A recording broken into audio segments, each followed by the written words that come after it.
Thousands of Americans marched on the nation's capital yesterday, speaking out against the Democrats' proposal for health care reform. But did the mainstream media give it the airtime it deserved? We're back with our political panel, and they are Greg Dobbs, Charles Blow, and Brent Bozell.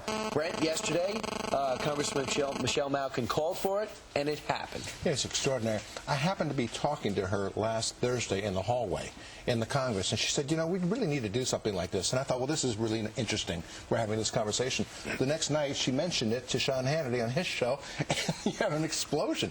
This kind of stuff doesn't happen in the American political scene, and it certainly doesn't happen with conservatives. And the thing is, though, Charles, it doesn't seem to bother Speaker Nancy Pelosi, because there's going to be a vote on Saturday, the president's going to come down, and that health care package should get approved from the House. Well, listen, the implication that this doesn't get covered is ridiculous. I mean, yesterday in the afternoon when it was happening, it was the lead story in Fox News, it was the display story at NewYorkTimes.com, it was the display story at MSNBC.com. It's everywhere. If you do a basic search, you know, a Tea Party search, thousands of hits on the New York Times just in the last 30 days alone. It's everywhere.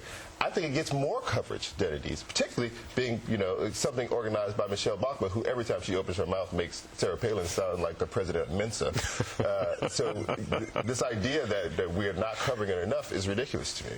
I was always impressed with her intellect, especially if you watch the raw footage on C-SPAN, which in my lonely life I do. She actually can compete constitutionally with most people, most lawyers. But let me ask you, what is it like at HDNet? I mean, you have Dan Rather there and others. Do you look at those protests as a sidebar story, or do you look at it as America's No, but what we do longer form documentary style things that we spent months on before they're finally on the air every Tuesday night. I have to agree that.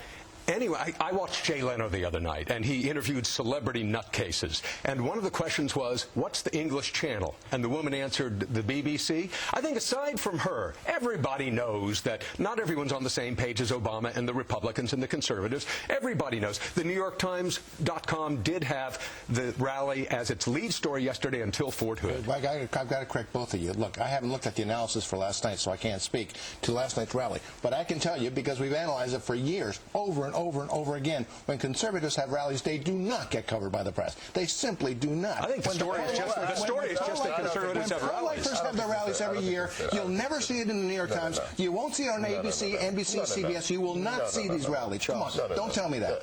Did you see it on the New York Times site like yesterday? I'm telling you, I said the pro-life. I just said the pro-life rallies every year are held. We're not talking about pro-life rallies. We're talking about whether or not these Tea Party rallies have gotten sufficient coverage, and they have, and that's just a fact. And would you also say, Charles, the New York Times in particular was slow to get off in covering the Tea Parties? Well, I mean, if you look at the overall coverage, I mean, I don't know, I can't follow day for day what happened day for day and which rallies got covered, but if you look at just doing basic search and you look for the stories that have covered the Tea Party rallies, there's thousands of them. How about CNN and MSNBC apologizing for all the tea-bagging jokes on their national news programs? You need to go talk to them about that. Okay, that's the coverage. That's the coverage. That's the coverage. No.